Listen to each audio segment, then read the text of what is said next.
ఈ 31 డిసెంబర్ నైట్లో అంటే ఈ న్యూ ఇయర్కి 0 డ్రగ్స్ కేసెస్ వచ్చేలాగా మేము చేస్తామని కమిషనర్ సజ్జనార్ గారు ఒక స్టేట్మెంట్ అయితే ఇచ్చినారు. ఎవరైనా కోకిన్ కానీ గాంజా కానీ ఎండి కానీ డ్రగ్స్ కానీ ఎవరైనా అమ్ముతే వాళ్ళపైన యాక్షన్ తీసుకుంటామని మంచి మంచి టాస్క్ ఫోర్స్ టీము ఇంకా వేరే వేరే టీంలు అయితే సజ్జనార్ తయారు చేసినారు. గుడ్, దీనికి కంట్రోల్ కావాలి, మంచిదే. ఒకవైపు మన పోలీసోలు ఈ drugs cocaine ganja brown sugar ఎండిని కంట్రోల్ చేయడానికి ప్లాన్ చేస్తున్నారు. ఇంకోవైపు మన తెలంగాణ ప్రభుత్వం అదే 31 డిసెంబర్ నైట్ వరకు మొత్తం మద్యం అమ్మొచ్చు 12 గంటల వరకు అని అనౌన్స్మెంట్ కూడా చేసినారు. ఒకవైపు యూత్ని కాపాడడానికి ఈ పోలీస్ నుంచి స్టేట్మెంట్లు ఇప్పిస్తారు ఈ గవర్నమెంట్. ఇంకోవైపు అదే యూత్ని సర్వనాశనం చేయడానికి 12 గంటల వరకు 1 గంటల వరకు వైన్స్లు మేము ఓపెన్ చేస్తామని వాళ్ళు అనౌన్స్మెంట్ చేస్తారు. అసలు ఏంది తమాషా తెలంగాణ ప్రజలు గమనించాలి. డ్రగ్స్ తాగేవాళ్ళు మన తెలంగాణలో 29 lakhs మంది అంట. అంటే మన తెలంగాణనే నంబర్ 1 అంట. ఎంత దురదృష్టం, ఎంత చెడ్డ పేరు మన తెలంగాణకు వస్తుంది. ఎవరి వల్ల? అది మా ముఖ్యమంత్రి గారు చెప్పాలి. అదేవిధంగా ఈ 29 lakhs మంది ఎక్కడ నుంచి డ్రగ్స్ కోకిన్ గాంజా తెప్పిస్తున్నారు, వాళ్ళపైన ఎందుకు యాక్షన్ తీసుకోలేదు, ఎంతమంది పైన యాక్షన్ తీసుకున్నారు, అది కూడా తెలంగాణ ముఖ్యమంత్రి గారు డీజీపీ గారు చెప్పాలి.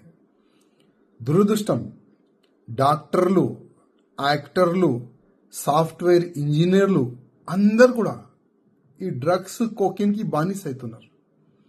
ఒకప్పుడు అనేవాళ్ళు, అరే ఆయనకి బుద్ధి లేదు, ఆయన చాలా తక్కువ చదువుకుండు అందుకోసం డ్రగ్స్ గాంజా అది తాగుతుండని ఒక్కప్పుడు చెప్పేది మా చిన్నప్పుడు సమయంలో. కానీ ఇప్పుడు డాక్టర్లు కానీ యాక్టర్లు కానీ సాఫ్ట్వేర్ ఇంజనీర్లు కానీ చాలా మంది పోలీసు అధికారులు పిల్లలు కానీ వాళ్ళు కూడా డ్రగ్స్ కోకిన్ ఎండికి అలవాటు అవుతున్నారు. ఎక్కడ పోతుంది మన తెలంగాణ? కొద్దిగా ఆలోచన చేయాలి.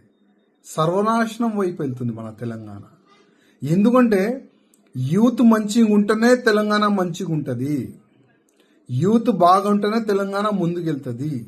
ఇది హిస్టరీ. ఇది అదేవిధంగా ఇవాళ మనం చూస్తున్నాం,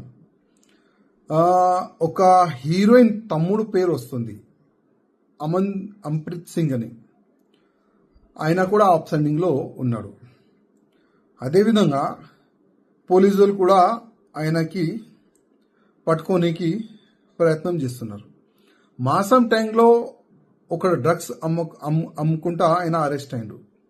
ఎక్కడి నుంచి తీసుకున్నారా డ్రగ్స్ అంటే అమన్ప్రీత్ సింగ్ అని ఆయన పేరు వస్తుంది. అది ఇంతకు ముందు కూడా నార్సింగి పొల్యూషన్ లిమిట్లో ఆయన అరెస్ట్ అయ్యాడు.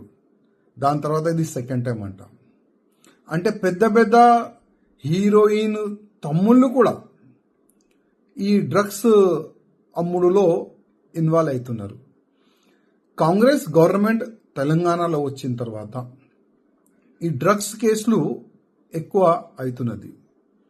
ఇంకోవైపు మన పోలీసోలు, ఇదైతే నేను షోపుటప్గా అంటాను నేను, ఎందుకంటే కమిషనర్ గారు ఈ స్టేట్మెంటు జస్ట్ 1 day గురించి వేసినారు అనుకుంటున్నా. కానీ ఈ న్యూ ఇయర్ తర్వాత పోలీసు వాళ్ళు యాక్టివ్ గారా, పట్టుకోరా, డ్రగ్స్ కోకిన్ ఎండి అమ్మే వాళ్ళకి ఏం అరెస్ట్ చెయ్యరా? కమిషనర్ గారు, మీ వల్ల మీ పోలీస్ డిపార్ట్మెంట్ చాలా మంది ఈ డ్రగ్స్ కోకిన్ ఎండి అమ్మే వాళ్ళకి ఫ్రెండ్షిప్ ఉన్నది. చిన్న చిన్న వాళ్ళకి పట్టుకుంటే ఏం లాభం ఉండదు, పెద్దోళ్ళకి పట్టుకోండి. అదే పెద్దోళ్ళతోని మీ పోలీస్ అధికారులు డిపార్ట్మెంట్ వాళ్ళు కుమ్ముకైనారు. దానివల్లనే కదా ఎక్కువ శాతం డ్రగ్స్ కోకిన్ గాంజా మన తెలంగాణలో వస్తుంది, అమ్ముతున్నారు కూడా. మన యూత్ సర్వనాశనం అవుతున్నారు. అందుకోసం షోపుటబు ప్రెస్ మీట్ కాదు, యాక్షన్ ఉండాలి, కరెక్ట్ యాక్షన్ ఉండాలి. గతంలో డీజీపీ గారు ఒక మాట అన్నారు, రౌడీ షీట్లు సోషల్ మీడియాలో రాకూడదు, కానీ మా దగ్గర అయితే ఓపెన్గా రౌడీ షీట్లు స్టేట్మెంట్ ఇస్తున్నారు. ఏం చేసుకుంటారో చేసుకోండి అని ఛాలెంజ్ కూడా చేస్తున్నారు. కానీ పోలీసు నుంచి నో యాక్షన్. రాజకీయ నేతలు రాజకీయం ఆడితే దానికి ఒక అర్థం ఉంటుంది, కానీ పోలీసులే రాజకీయం చేస్తున్నారు. ఇది చాలా దురదృష్టం.